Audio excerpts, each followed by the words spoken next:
Bonjour tout le monde. Hi everyone.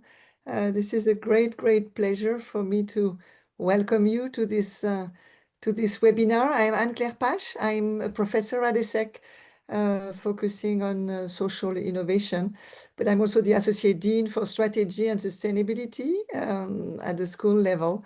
And for me, it is so exciting to be able to welcome you and have this webinar be organized so that we can discuss topics that are so important for the school and so aligned with the school strategy.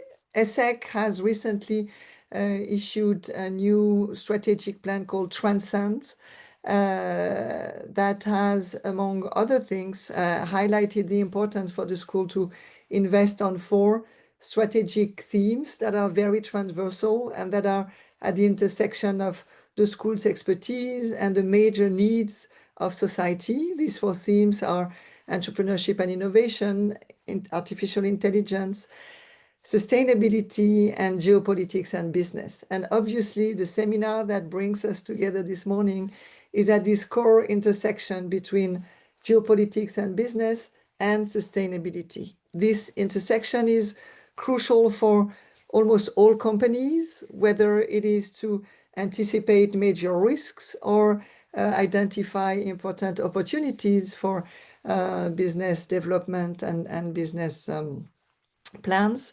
But the very specific topic of finance and sustainability is and finance and climate in particular is so crucial and so important at this very moment where we are about to open this COP30 that hopefully will help us address and prevent some of the backlash that we've seen happen in the past months and years, unfortunately.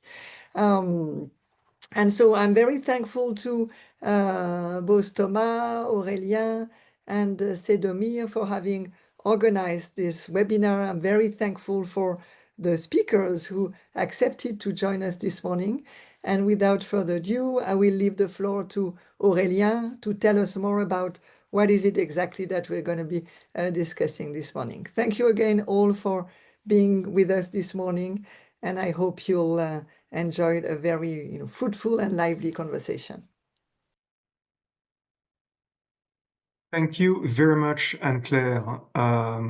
So my name is Aurélien Colson. I'm a professor of political science at ESSEC and the co-academic director of the Institute for Geopolitics and Business, which Anne-Claire has just mentioned. I'm also the director of the IRENE Center on Negotiation and Mediation. And when we mention COPs, we do mention multilateral negotiations. So I'm very pleased to open the seminar, and I would like to thank the speakers and thank especially Thomas Friand, who is the architect of this webinar. I won't repeat the title because it is at the same time long and exciting, but I just would like to highlight that this title captures, I believe, a double urgency. I mean, obviously, and first of all, the gap, the climate development finance gap is wide and probably, unfortunately, widening.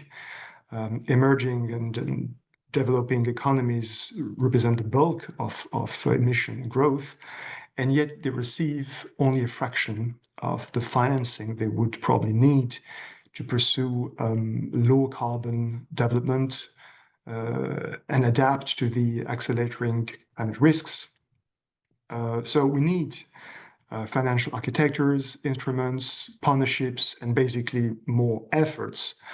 Otherwise, the global transition will not be fast enough, fair enough, resilient enough. But the second urgency, and that's why I very much like that this webinar is placed under the double aegis of the Center of Negotiation, the Together Institute on Transition, and also the Institute for Geopolitics and Business. Because this discussion, the upcoming discussion in Belém, is taking place in a deeply fragmented geopolitical landscape. I mean, as we all know, this year, the US is refusing to send any high-level official. Trust between major powers is eroding. International cooperation is under stress. And development finance, I believe, is increasingly shaped by this strategic competition between great powers. So that means that climate policy is no longer, well, probably has never been, but nowadays is no longer, absolutely no longer just environmental policy.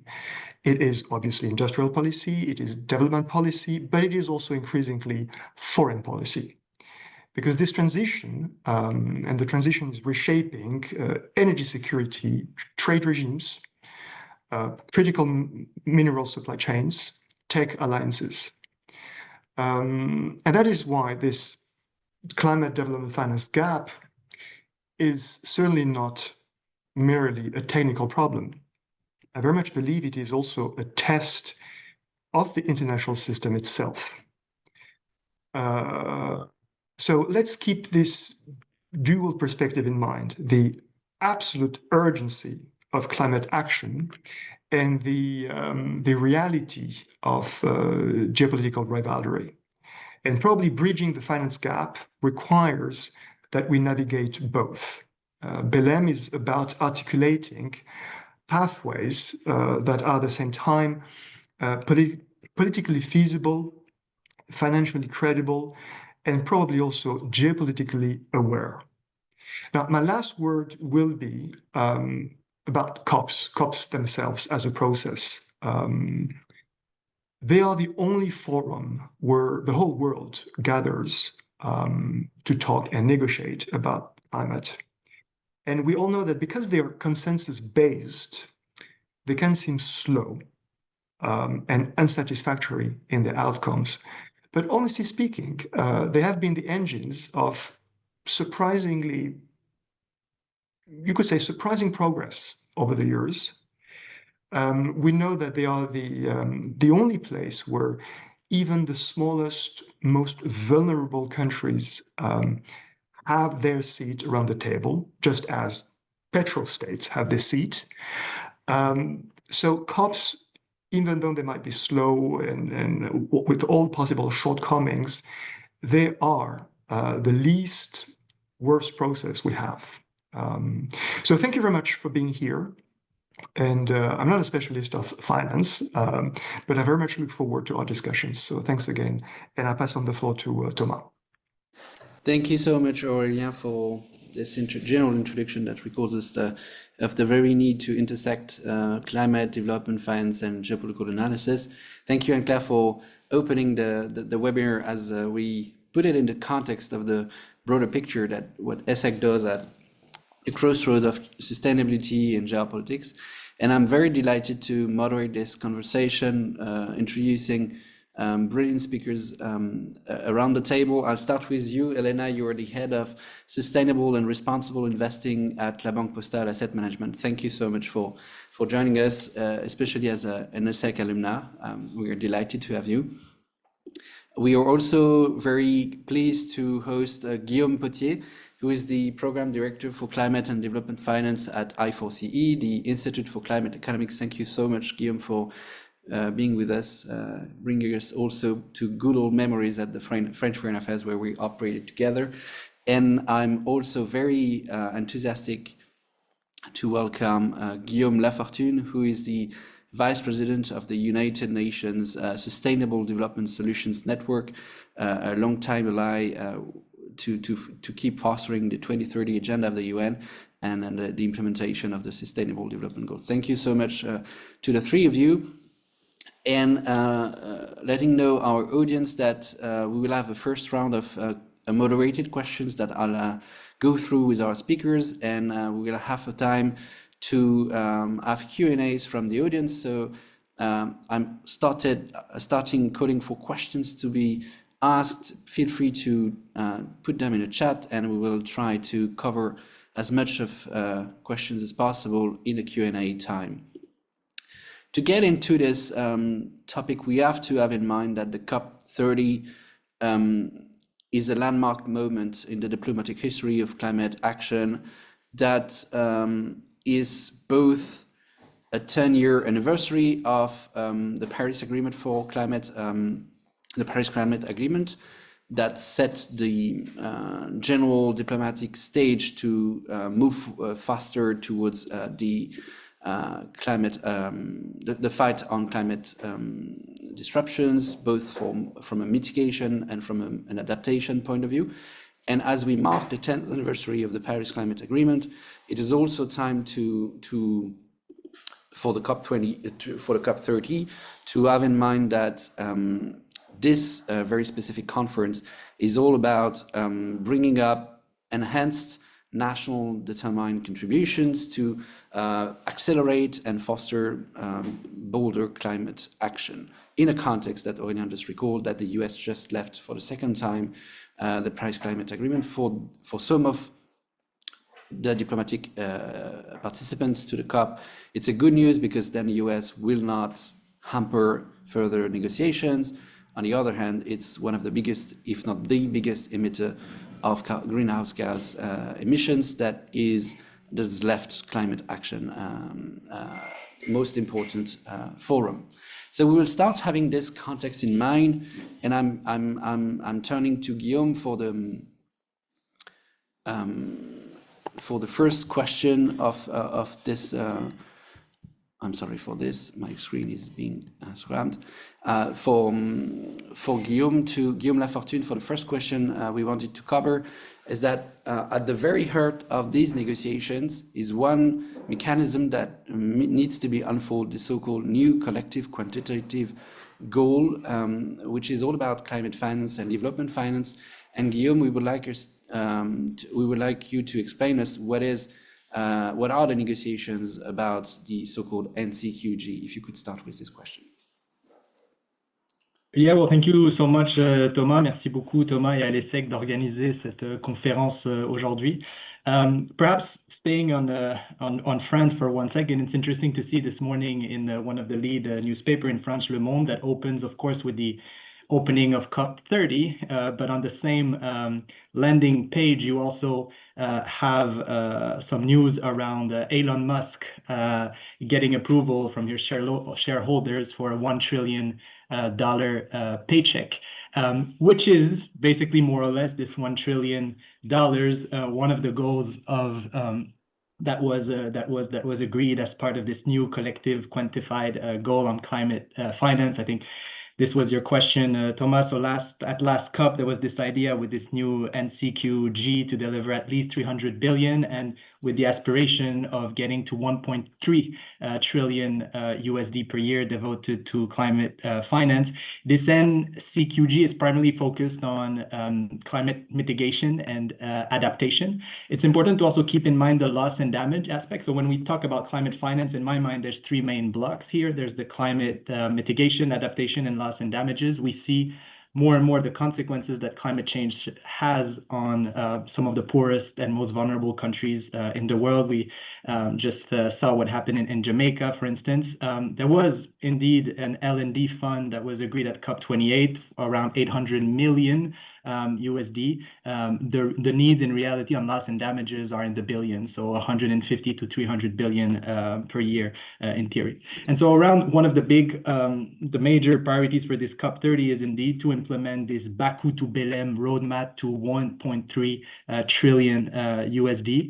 Perhaps just to unpack this 1.3 trillion, so the high-level expert group on climate finance estimates that developing countries, and here we exclude China, needs to spend 2.7 trillion annually by 2030 to meet the climate and nature-related goals. 1.4 trillion, so about half of this would come from domestic resource mobilization, so additional tax income, tax revenues, and the other half, 1.3 trillion, would need to come from abroad. And here the discussion at COP is, of course, what does it mean, this abroad? And there's multiple sources. We speak a lot, of course, about the reform of the global financial architecture, which is this complex system of financial flows that turns global savings into investment and hopefully sustainable investments. Just to give an order of magnitude, global savings is about 30 trillion, more than 30 trillion a year globally, USD.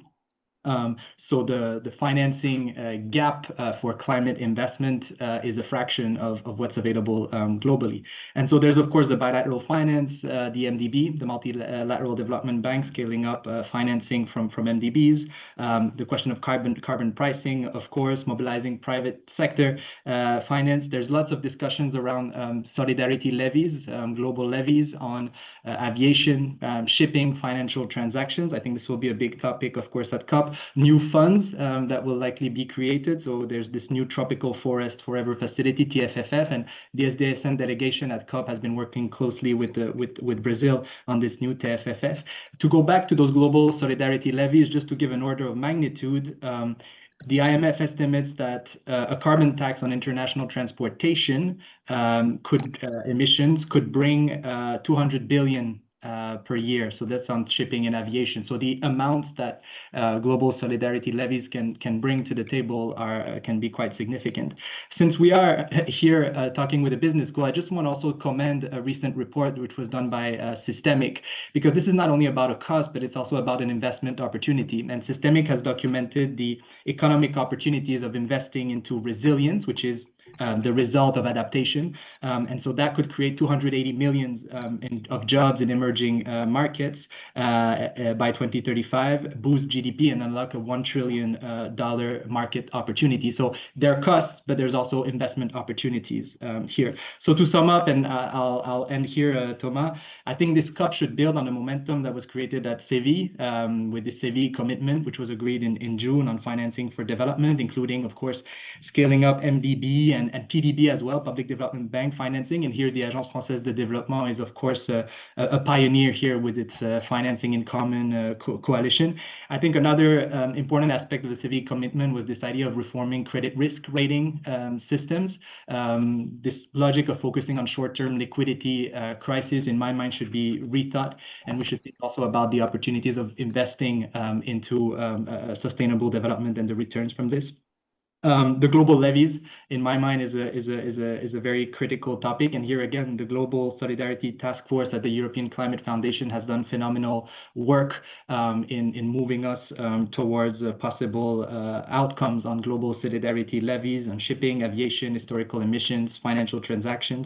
And finally, and I'll end here, but we talk a lot about the limitations of the UN in addressing some of the challenges and the fact that it's not always able to deliver on safeguarding the global public goods. Let's all just remember that the UN operational budget, it's 3.7 billion USD per year.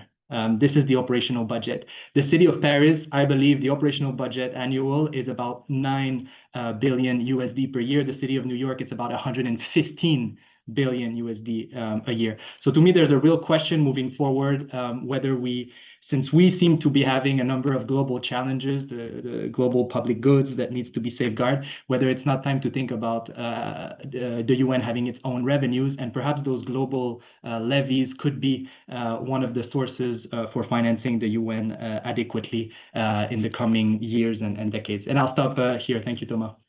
Thank you so much, Guillaume. Very interesting to start from the core of it, which is the ENCQG and the entire list of numbers and figures you've outlined, because it's all about those figures, and you specifically mentioned the level of ambition that climate action means for the developed economies, and that's revolving around the next question I wanted to ask Helena on how financing climate action is evolving in advanced economies, because we've seen that public money as well as private investments were both solicited to foster and enhance climate action, and this brings me to the question: are we on track to meet the challenges of both mitigation and adaptation to the climate crisis in developed economies?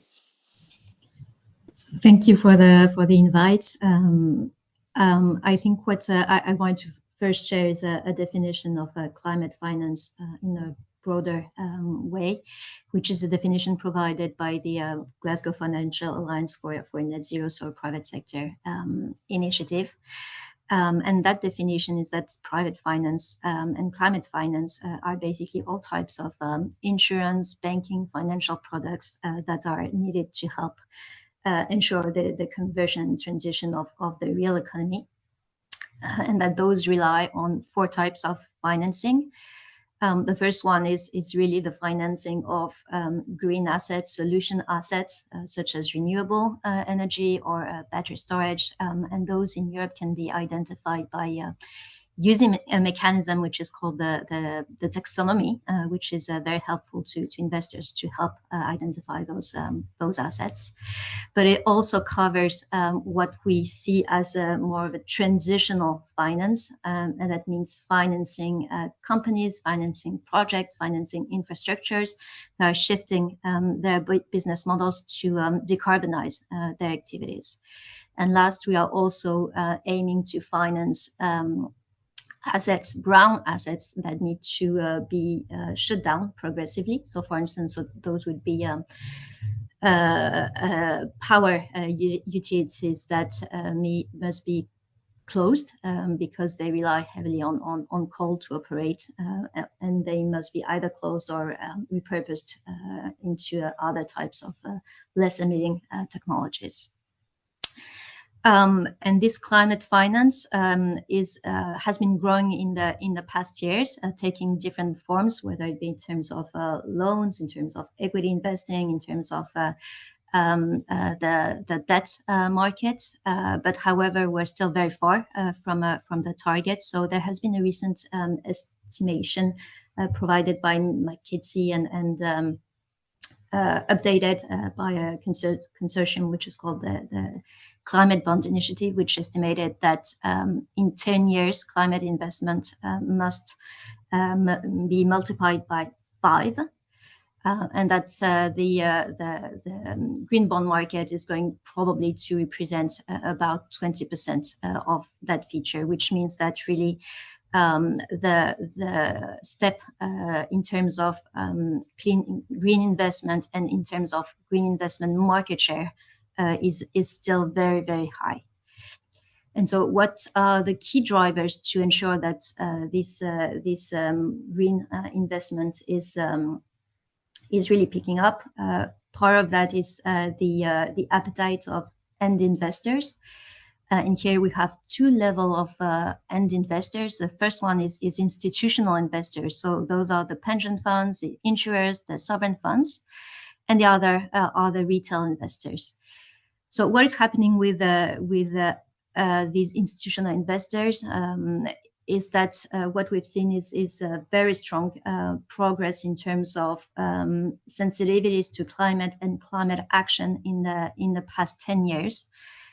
So, for instance, there is a recent study which counted that more than 50% of all institutional investors in the world do have some form of climate targets and climate investing, whether that be investing in green assets, investing in transitioning assets, piloting their overall carbon budget or such type of initiatives. So a very strong appetite from institutional investor has been built in 10 years, and that appetite is still growing. So the numbers are still progressing over the years. And that appetite has been strongly facilitated, I would say, by two dimensions. The first one is the work of regulators, which have been building up some notions around climate risk and managing climate risks in financial regulation. And this has really helped build up a form of a consensus around the need to at least identify and somehow manage this transition risk from a financial perspective. And the appetite has also been built up through a number of industry initiatives. You may know some of them. There has been a net zero industry initiative. There has been also some industry initiatives which have been built up specifically for the need of showcasing and ramping up private sector commitments during the various COP negotiations. And those all have been very active in ramping up those institutional investors' interests. On the retail side, however, the perspective is very different because we still see a huge gap from general interest to actual action. And so, for instance, in France, we have nearly 80% of French people who estimate that the impact of their financial placements and investments on environment is something that is important to them, but less or around half of them do feel that they actually turn that interest into action. And in practice, less than 5% actually know the labels of green finance that enable them to do that. So, for instance, the Greenfield label, which is dedicated to green investments. And so we see here that there is absolutely a very significant need still to ensure that there's better information from the retail perspective, and that they better understand how they can contribute to this green investment. And here, there has been a very interesting initiative in Europe whereby it has been now explicitly requested for financial consultant when they meet a client. So, for instance, when you go to your bank, you should be asked what are your preferences in terms of green investments. And we have seen that this system, which has been now operating for a bit more than a year, has started to make a little bit of difference in materializing some retail investors' interest and letting it appear and be addressed by their financial consultant. So overall, the conclusion is that there is no lack of appetite and resources from the investment side, though there is still further opportunity on the retail investor side. And so the question really is on the pipeline of investable green assets. And we here speak about investable asset because it's important to understand that some of the needed investments in the transition are more difficult to finance than other because they're riskier, either from a technology or a country perspective, or they're either too fragmented, too small to be handled by large investors. And here, of course, the geopolitics come in, either through the various discussions on the critical minerals on the supply chain, for instance, for renewable energy, on the discussion as well on forced labors, that has also had an impact on financing those projects in the US, for instance. And also, of course, on the clear industrial policy for the transition, whether it be in terms of clean mobility, in terms of power generation, in terms of energy efficiency in the real estate sector, which are all very, very important to ensure that such green projects can emerge and that investors can have confidence in their business models. Thank you so much, Helena. We have had, thanks to your response, quite an extensive panorama of climate finance in advanced economies, but you've said it all, and in wrapping up, it's having geopolitical consequences. And there we boil down to the core nexus of our conversation, and I'm turning to Guillaume POTTIER, because from the perspective of developing economies, this sounds very different. And we are looking for your expertise in knowing what is these, how do those economies and do those countries phrase and frame the financial terms of this climate action equation. And the background of my question is the finance climate nexus is expanding to something bigger, a broader nexus that is finance, climate, and development. As Guillaume earlier said, it's revolving around the Seville consensus.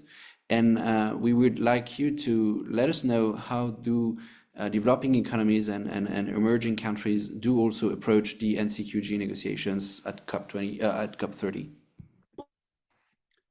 Bonjour à tous, and thank you, Thomas, for the invitation.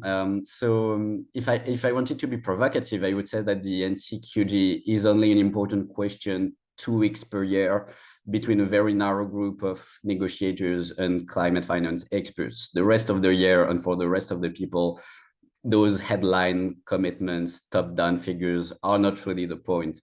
What's important for developing countries and populations indeed is, do I have the needs and the means to finance my transition in terms of the volume and quality of finance, in terms of international and domestic flows, in terms of public and private?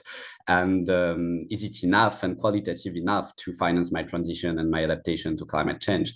And as you asked, from the point of view of developing countries, I think that one of the important points is that climate finance does not operate in a vacuum. It's part of a much larger nexus of needs. Of course, Guillaume mentioned the SDGs, and we all know that the development needs of developing countries are much greater than just about climate. And what's really important and interesting in the few past years is the fact that the leadership of developing countries on the climate finance agenda overcame that question of just climate finance to focus on a broader reform of the international financial architecture. If you look at the Bridgetown initiative promoted by the Prime Minister of Barbados, Mia Mottley, if you look at the Nairobi Declaration from the African Union, if you look at the Accra to Marrakesh agenda from the group of the vulnerable 20 countries, all of those agendas are about reforming the international financial architecture, starting from the question of climate finance, but with a much broader scope. So I think that Guillaume already described quite well the different pillars of that. So obviously the first one is about scaling up concessional finance with a focus on grants and concessional finance, grant-based finance for vulnerable countries, especially for adaptation. But there's also an important pillar that Guillaume mentioned regarding the evolution of multilateral development banks and international financial institutions. I would also add the IMF because it's also an important actor in that field. If you look at the finance gap for climate and development, most economists agree that we have to set a target of tripling the size of MDB lending by 2030 if we want to be on track to bridge that finance gap. The third important pillar, and Helena spoke about that as well, is domestic capacity and domestic investment, because we will need also investment frameworks in developing countries to promote climate finance, channel it towards the greatest priorities. And today we see an emphasis on what we call country platforms, which are new mechanisms to coordinate donors together and to coalesce them around nationally owned development plans and investment plans. So for example, we saw recently the example of the Just Energy Transition Partnerships in South Africa, Vietnam, Indonesia, and Senegal to accelerate the retirement of fossil fuel assets. And I think that's an interesting model to look at. But we also have other country platforms in Egypt, most recently in Brazil. I think this will be an important priority of COP30 as well. And the two last pillars that are really important are about developing innovative solutions for private capital mobilization. This is a long-standing issue. And also the idea of strengthening regulatory approaches, because this is not just about the risk-reward ratio. This is about a more systemic view of how to incentivize climate and development finance. So the main takeaway on the NCQG from a developing country perspective, I would say, is that the climate finance agenda is much broader and dense and operational than that headline figures. It's much more holistic. It's not just assistance from the north to the south, and it's much more complex to implement. And here, I think it's important also to say that there is heterogeneity in the system. When we talk about the global north and the global south, it doesn't really cover a material reality on the ground. If you look just at the ODA commitments from developed countries, EU is doing more than its fair share of the 100 billion goal that was set in Copenhagen. The last figures is 31 billion euros of climate finance provided by the EU last year. And if you look at the US or other developed countries, the picture is quite different. So we need to be careful about those general concepts such as global north and global south. And maybe just a few words about the interaction between climate and development that you mentioned. We saw, maybe you saw a provocative memo from Bill Gates a few days ago that was highlighted actually by President Trump, saying that this memo marked his victory over the climate change hoax. And basically, Bill Gates called for a strategic rethinking of climate and development finance, essentially saying that the best way to defend humanity against climate change is to pursue health and economic prosperity. He says that it does not make much sense to impose stringent decarbonization targets to developing countries in a context where they emit very little greenhouse gas. He also says that global health and development should be prioritized over climate, and within climate, adaptation should be prioritized over mitigation in developing countries, because adaptation is where you have the most co-benefits between climate and development, especially in the field of agriculture, water, and so on. So I think this is a very provocative view, obviously, but it has some merits because it sparks a debate, and there is a risk of climatizing development. That's a very real risk. There are technical reasons to that. From a donor perspective, ODA budgets, so foreign aid budgets, and climate finance budgets comes from the same budget lines. I was in the Ministry of Foreign Affairs, as you mentioned, and when you decide to dedicate €1 of taxpayer money to build coastal defenses in a small island state, that's €1 less that you have to invest in education in the Sahel, for example. So there are prioritization issues, and there are arbitrage between competing priorities. And we also saw a tendency in the past to mainstream or to retrofit climate into classical development interventions. And it was driven mainly by the fact that we had the pressure from those high-level targets that we mentioned, the NCQG, the 100 billion. So you had the pressure to deliver big, flashy numbers, and you had constraints on your budget, so you needed to mainstream climate in your development interventions. I think there is a more fundamental problem also when you look at the climate and development nexus, which is the fact that decarbonization is a global problem, while development and adaptation are local issues. So this requires different instruments, different strategies. I think it's also important, since you spoke about the geopolitics of climate change and climate and development finance, to mention the political reasons that are shaping that debate as well. Politically, we do see a strong pushback from some important international donors in terms of climate and development finance against climate. It's an interesting shift, because if you look at the last 20 years, I would say that climate was kind of the engine of solidarity. When we wanted to convince the public in the North that solidarity was important, we spoke a lot about climate, about the need to protect the small island, and so on and so on. And now it's kind of the reverse. If you look at the narratives, for example, the World Bank president Ajay Banga is speaking about jobs, about growth, about industrialization.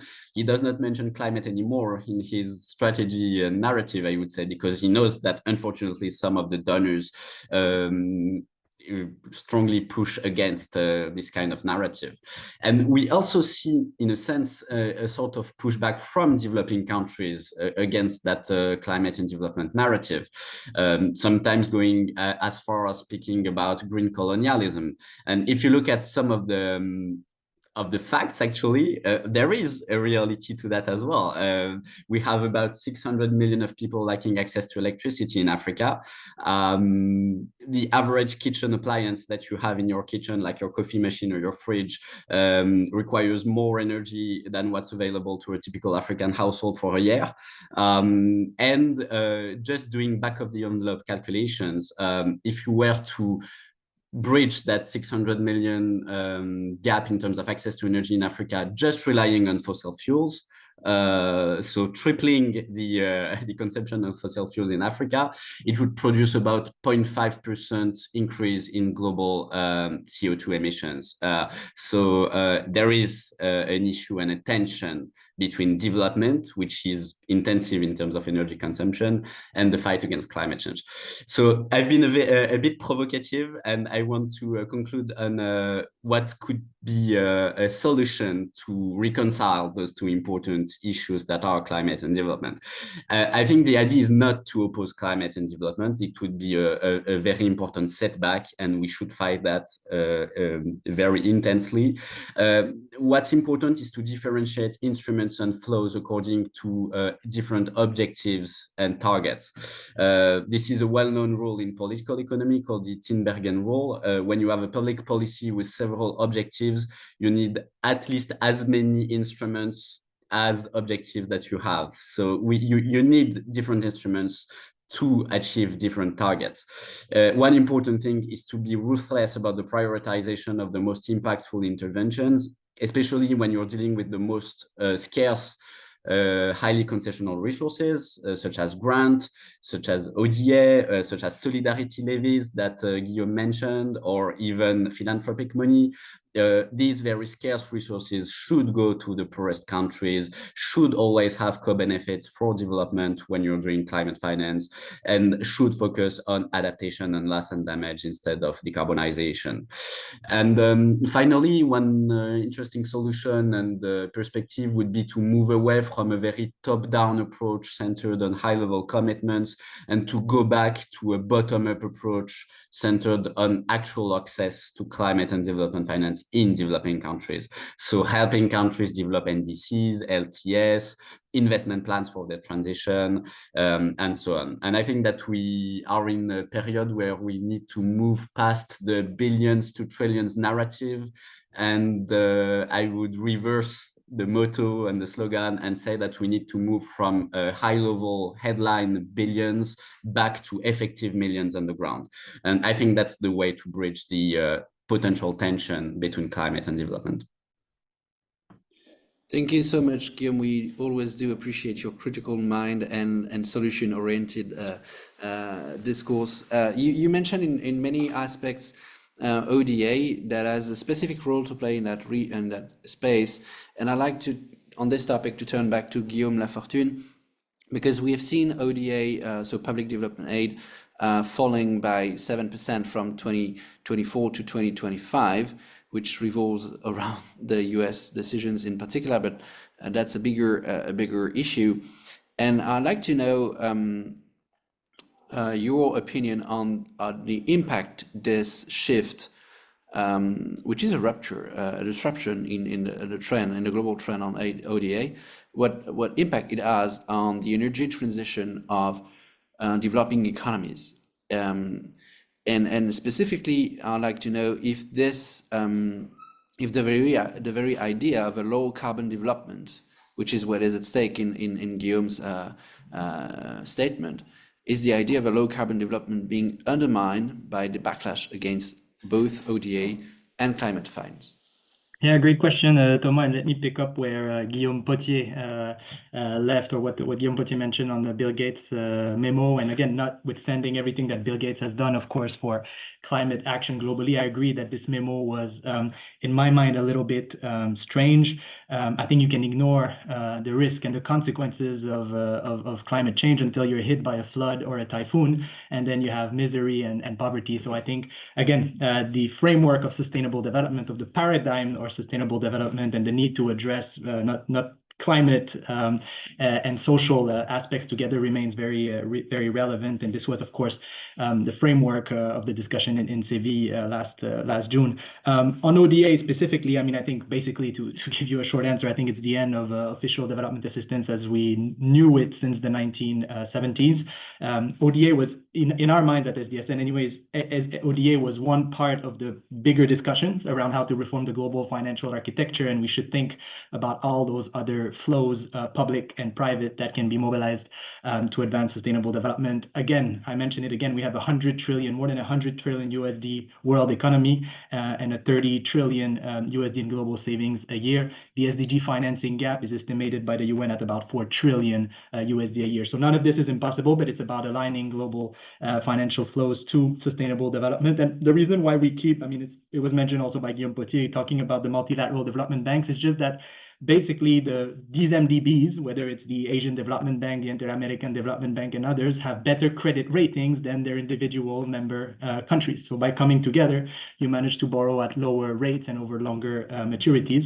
I'm not going deeper into this discussion. We have made clear recommendations at SDSN in the Sustainable Development Report 2025, which was building on a series of meetings that we have, notably at the Vatican, on the reform of the global financial architecture. Perhaps just as a reminder, half of the world's population lives in a country that spends more on interest payment than on health and education. So it's very hard, of course, to invest into the SDGs and climate action when this is such a heavy toll on your public finances. Perhaps a word, and to your question, Thomas, I think, perhaps I can comment a little bit more broadly, since we have a European audience and an Asian audience here today. I just came back from 2 weeks in Asia, in Singapore notably, but also in Malaysia, where on the sidelines of the ASEAN summit, and also where I also went to China. Perhaps to comment a little bit on the European landscape these days. So I think Aurélien started by saying that indeed we have a situation where the US, a historical ally of Europe, is opposing this agenda. And I think there is a risk that we might see a gradual disengagement also of Europe on some of those issues. And I think there's been a few signals that we should be a little bit concerned about. The fact that the NDC for Europe was agreed so late, to some extent with partial reduced ambition, is, in my mind, a signal. If you look at the European Commission work program for 2026, there are 0 references to the SDGs, Agenda 2030, and Sustainable Development. This was not the case before. And we also see, of course, watering down of some of the commitments that were made in the European Green Deal in terms of corporate reporting and other issues. In general, I'm all in favor of this idea of strategic autonomy for Europe, but I'm not sure how you achieve this when over the summer you agreed to 3 additional financial transfers to the US economy in the forms of tariff, purchase of expensive liquefied gas, US liquefied gas, and military equipment to the US, in addition, of course, of the 300 billion of European savings that go to the US economy each year because of the fragmented capital markets in Europe. And I'm mentioning this because what we see in the US, and perhaps to some extent emerging in Europe, is not what we see at SDSN and the rest of the world.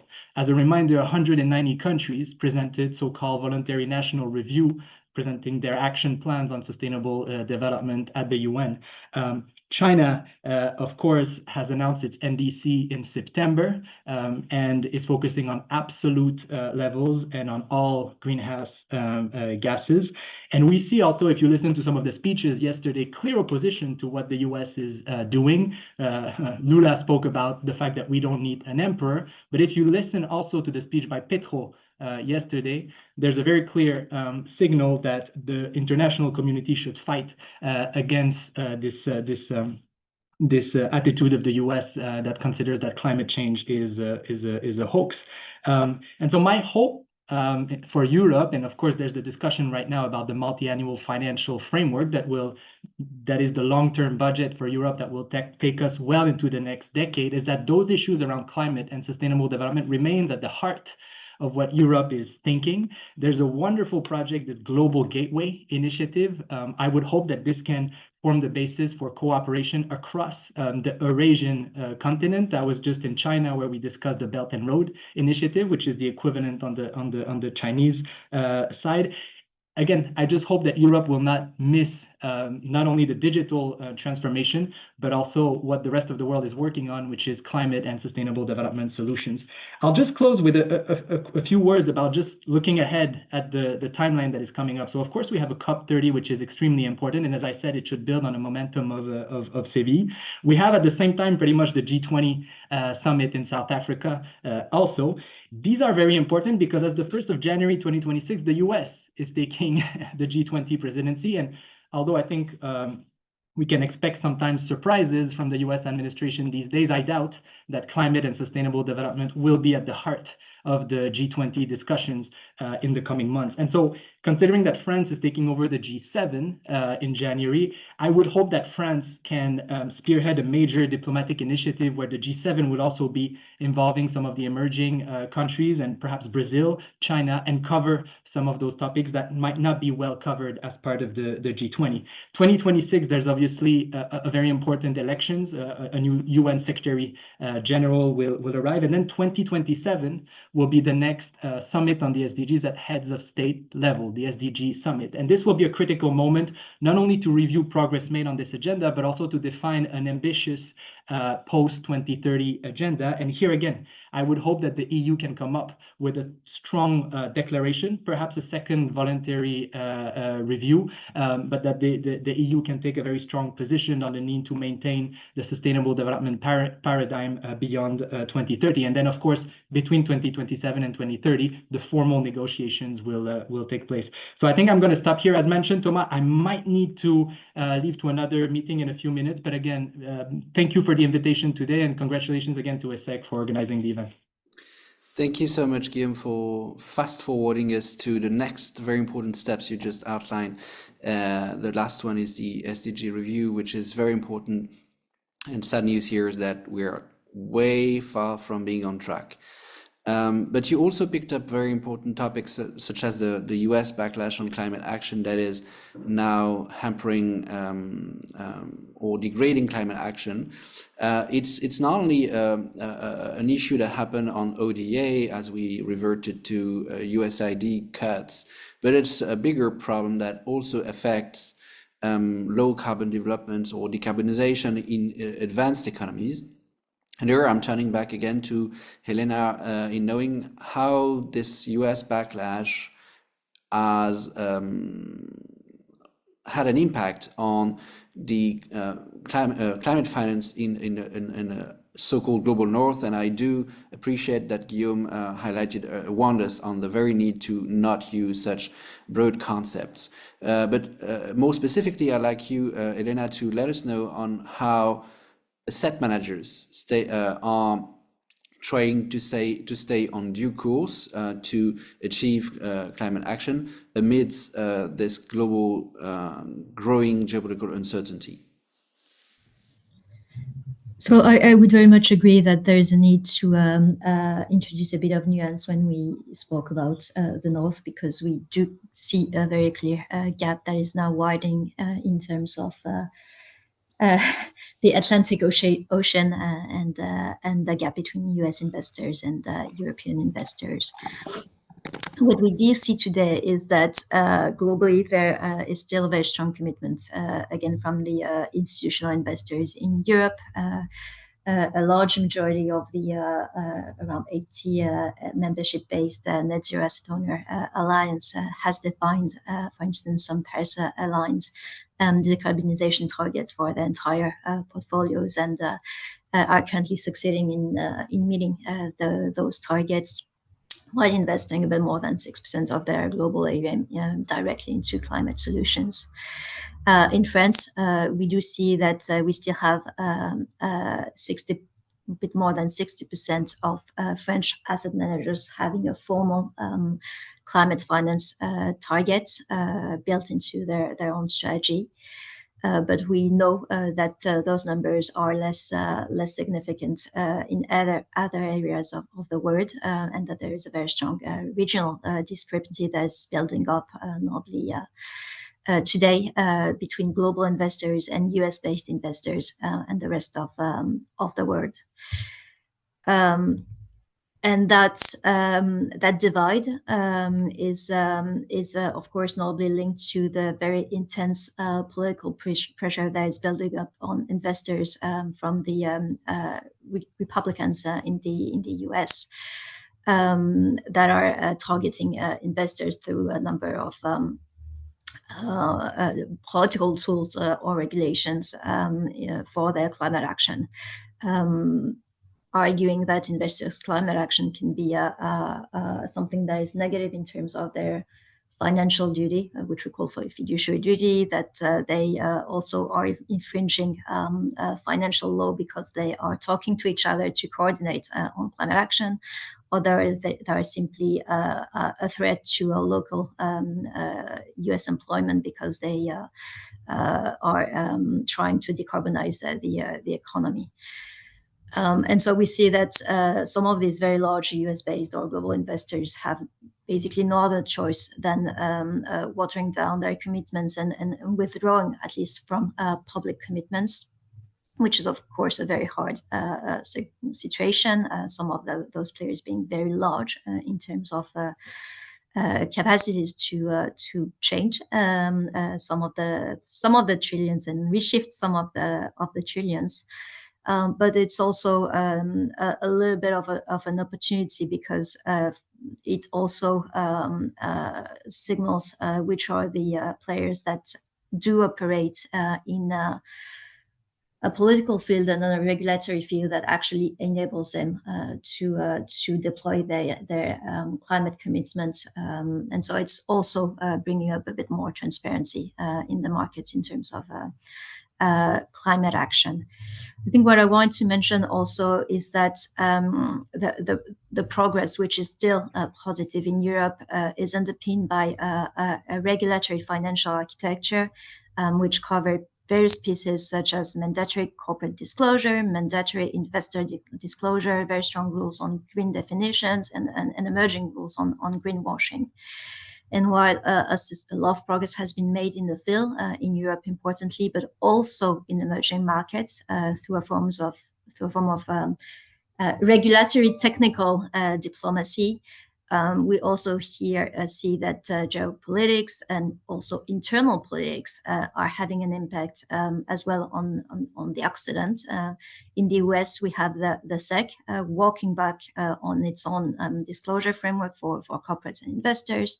And we know that in Europe, there are very tough discussions on deregulating that newly built sustainability disclosure and sustainability financial markets environments, which are, of course, not very positive news for the topic.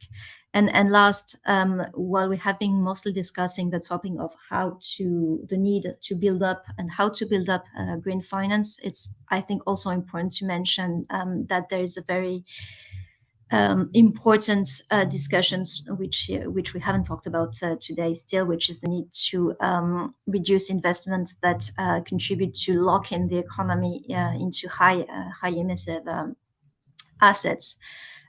Because otherwise, if we still continue globally to build up investments in those high emissive assets, there will be simply a too strong incentive for countries, for communities, but also from the financial sectors not to transition away, not to decommit not to decommission those assets, and this would simply make the transition scenario much less credible in the future. So that discussion is also very important. It has been greatly helped again by the work of industry initiatives and regulators around the transition risks, so transition financial risks. But there is still a lot of work needed here because a very significant, I would say even a majority of finance investors are still pondering and discussing what they need to do in terms of restricting finance to those assets, simply because the political will is not often clear enough to ensure that those financial risks, financial transition risks, are material enough to be taken into account by investors. Thank you so much, Helena. You covered many very interesting topics, and I'm sure we will have time to revert back to those topics in the Q&A session. So the question is to Guillaume on how this geopolitical context is also having an impact on the way private finance has been invested in the decarbonization of developing economies in the context where initiatives such as NZBA or UpSwift are being under strains now, and this is revolving around the theme you introduced earlier on the way to mobilize private capital in addressing the climate finance nexus. I won't be longer because there is a risk here. Thank you, Thomas. Indeed, private sector mobilization has been a long-standing item of debate in the international development and climate community. As I mentioned, over the past 10 years, the predominant narrative was the billions to trillions one, and the underlying analysis was that the main obstacle to the mobilization of private sector and private finance in developing countries was the risk-reward ratio, and that you needed to tilt that towards a better risk-reward framework in order to incentivize investors to go into developing countries. So that was the era of blended finance, of de-risking, of public-private partnerships, and so on. And actually, if you look at if you assess what happened on that front over the past 10 years, the picture is quite mixed. The leverage ratios are quite low. We see that blended finance is often mobilizing public resources by public resources. The leverage is especially unsatisfactory when you look at low-income countries, when you look at sectors such as climate, for example. And of course, this has an opportunity cost as well, because as I mentioned, when you're doing blended finance, you're kind of using some scarce concessional resources to incentivize private sector mobilization, and those resources you cannot use anymore to do more traditional development and climate-related projects. So I think that we are trying to shift the debate around private sector mobilization, and the Brazilian presidency of the G20 and this year's presidency of the COP is helping a lot on that front to tackle the more structural problems. Because if you look at private sector mobilization in developing countries, you see that the issue is not the risk return for investors. It's more about weak pipelines of bankable projects. It's more about the high cost of capital in EMDs in general. It's more about the fragmented landscape of instruments, the lack of standardization and transparency, and regulatory and structural barriers, as Helena mentioned. I think that this more macro view of how to incentivize private sector mobilization in EMDs is starting to take shape. We have a lot of interesting fronts and potential solutions on the table. For example, acting on the perception of risk and the cost of capital in developing markets. There is a debate about the role of credit rating agencies, for example. Is there a premium for developing countries or not? This is a very contentious debate. There is also the issue of data availability, because when we speak about the perception of risk, it's important to have some understanding of the real risk that you incur when you invest in developing countries. And for example, there is a very interesting initiative that's called the Global Emerging Markets Database, the GEMS, which simply records the default rates and the recovery rates of big climate and development related projects in developing countries. And that's really useful for investors because they simply do not have access to that information in general. The second important point, I think, is the role of technical assistance and what we call upstream financing facilities in order to develop pipelines of projects. Because as I mentioned, one of the main constraints for investors in developing countries is the fact that it's very hard to originate projects, to find bankable projects that checks all your requirements in terms of quality, in terms of climate and ESG impact, and so on. So providing technical assistance and upstream financing facilities to develop such pipelines of projects is very important as well. And finally, I would say that an important and often overlooked issue is the question of the public sector mobilization as well. Because before mobilizing private actors, there is a big pool of public investors that need to align as fast as possible on the climate and development objectives that we discussed today. Around the world, we have about 500 public development banks. They represent about 15% of global investment annually, and this is a huge pool of potential resources that could contribute to climate and development. Obviously, there are a lot of initiatives on that front. The International Development Finance Club gathers the largest 27 public development banks in the world. Together, just to give you an order of magnitude, they represent about 200 billion of climate finance every year. So that's major. And we speak about the Chinese Development Bank, the Brazilian Development Bank, not only AFD, KfW, or development institutions from the north. So I think that looking also at how to align those very important public financial institutions is another another work stream that we need to develop. And you may know the Finance in Common movement that gather all those public development banks. It should organize something on the sideline of the G7 presidency by France next year that Guillaume mentioned. And I think it's important to keep working with those actors and applying pressure on them to scale up their finance for development and climate. Thank you so much, Guillaume, for this very wide encompassing answer that I had not the chance to listen to the entire answer because I had to negotiate a little pause out there. But I'm happy to be now less noisy and welcome questions in the next 5 to 10 minutes so that we can cover as many as possible topics. I saw questions from Tanguy de Bienassi from the International Energy Agency that might be relevant for both of you actually. And his question was, I'm reading it so that you can both and everyone can hear it. It was about capital mobilization and specifically through multilateral platforms that you just covered, Guillaume. His question was, how do we make sure that funds actually make a tangible impact on the ground? Because some reports suggest that MDBs, so multilateral development banks, are not as effective as they could be in deploying funds within the countries where they operate. And he was also questioning green debt in advanced economies. So maybe we could split his question into two parts. One's for impacts of measurement of MDBs for Guillaume, and the other one on green debt for Helena. Guillaume, you may start.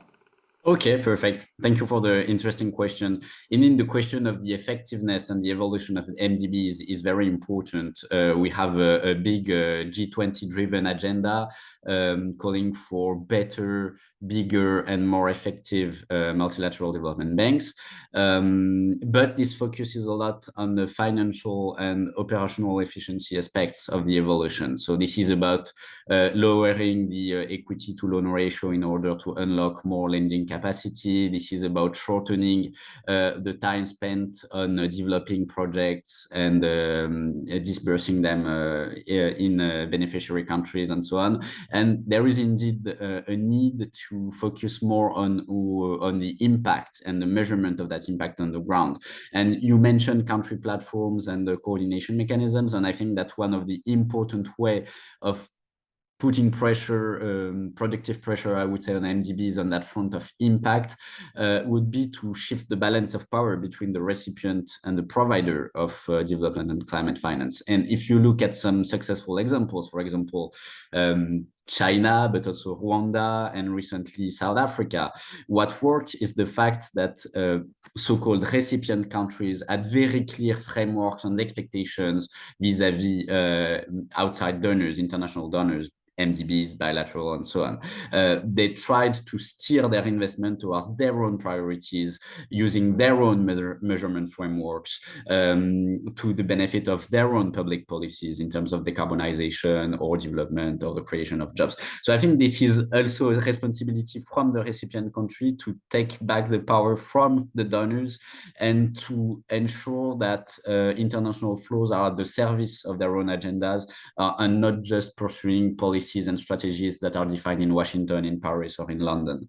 But you're right that impact is an important front for the evolution of MDBs and the international financial architecture as a whole.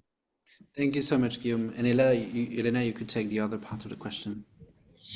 So I think this response has two dimensions. The first one is for the financial sector regulation, and it is tied to the need to have clear common standards around definition of what is green finance and green financing, and should that encompass refinancing of green projects or not. And so those are typically the types of discussion that needs to happen now in the current context of the of some of the rediscussions of regulations such as the SFDR regulation in the EU.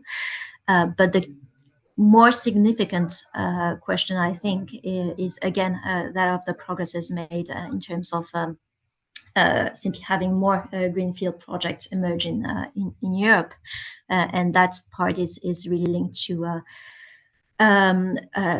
what is happening on the ground with the Clean Deal, with the Clean Industrial Deal, with the real economy regulation and planification. And we know that part of that is very much happening at the national level still.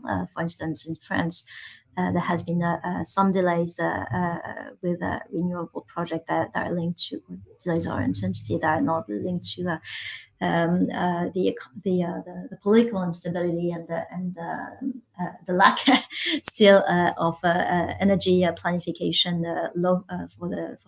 for the time being, and at the European level again here we see some form of internal political shifts away from prioritizing the discussions around how to implement our European climate target into the real economy through very key sectors such as mobility and energy generation and energy distribution. And those are, of course, very concerning developments if we want to ensure that our common goals are implemented. Thank you, Helena. I guess we could take this last question as a way to recover the entire climate finance development nexus. It's a question from Mohammed that is very interesting because it touches upon a very, very burning topic. In such countries like Syria, where there are long-term conflicts and very deep financial needs to sustain development and address climate risks with adaptation issues, is curious on knowing to specific signals, political signals that could be sent from COP30 to such countries in addressing both climate resilience and very demanding financial development needs. Guillaume, would you like to take up this question, which is very topical for Syria, but it's a bigger issue for many different other countries? Yes, thank you. That's a very interesting but difficult question to answer. I would say that it goes back to the question of getting the climate issue out of the silo that it was in over the past years and merging together climate and development related issues together. So in terms of accounting for vulnerability, you're right that we absolutely need to look at other lenses and other criteria of vulnerability, such as conflicts, such as vulnerability to socioeconomic issues and so on. And that is a big issue in terms of the allocation of international public finance for climate and development right now. There is a debate at the UN, which recently proposed what we call the MVI, Multidimensional Vulnerability Index. So that's an index that have a very comprehensive look at what vulnerability means, not only in terms of climate, but in terms of all the dimensions of vulnerability. And the next step for the discussion would be to embed such kind of indexes into the allocation frameworks of development banks and aid agencies all over the world. That's also a long-standing claim from small island developing states, for example, because they are left out of the traditional development finance framework because they have higher incomes, for example. But the example of fragile and conflict-affected states, such as Syria, is very topical as well. And we need to be sure that the system that is redesigned now addresses those kind of needs as well. So yes, I would say that it's about merging climate development and all the SDGs together into a consistent framework, being sure that we do not leave out one important aspect of that question. Thank you so much, Guillaume. As we move forward to the end of this wonderful webinar, I'd like to just insist on this very important consistency issue that is all about addressing nexuses such as climate finance, and development finance issues. And you just outlined throughout the question of Mohammed how geopolitics also deepen the complexity of such nexuses, which can be addressed only through multidimensional indexes. We have the chance at ESSEC, IRENE Center for Negotiation and Mediation, to have researchers that work on such complex indexes over the past years. I'm thinking of Cécile Renoir and Hervé Bourdet, for example. But as the director of ESSEC IRENE Center for Negotiation and Mediation is around the table, Aurélien Colson, I would like to pass him the torch for wrapping up this conversation and feeding us forward to the next step of the ESSEC Institute for Geopolitics and Business. Well, thank you very much, Thomas, and thank you so much to all of you. I told you, Thomas, it was not a good idea to welcome this neighbor of yours with his MAGA hat. I told you that would create trouble at some point, and this morning was the proof of the pudding. He said, drill, baby, drill, and that's exactly what happened, actually. Absolutely, absolutely. Now, that was a fascinating conversation, way too short, of course, to tackle all the issues. But I very much believe that we're all convinced here that there is a very important connection between climate and international cooperation, just like on many other issues. I mean, we could have also a fascinating workshop on health issues, the prevention of pandemics and international cooperation. I very much believe that due to the choices of the US administration, the world is at the moment less secure should a pandemic occur. So it's extremely interesting to have this approach of geopolitics and climate, geopolitics and business, geopolitics and health, geopolitics and AI. So thank you so much for contributing to this conversation. And we'll have another upcoming webinar, which is scheduled on the 3rd of December. And there the topic will be the geopolitics of infrastructure. Okay, it could be the Belt and Road, it could be the Global Gateway, it could be other endeavors, but we believe it's extremely important to have a look at how infrastructures can be at the same time hard assets, but also vectors of soft powers. So more to come on this, but please pencil this into your agenda on the 3rd of December, same time, 8:30, so that our colleagues from Singapore can join. We are very much concentrating on having conversations at least a tri-continental level. So not simply people from France and Europe, but also people from Southeast Asia or Africa. So thank you so much. Great thank you again to our speakers and to Thomas Friand, who's been the architect of this webinar. And stay safe. Bye-bye. Thank you. Goodbye to everyone. Thank you. Bye. Thank you.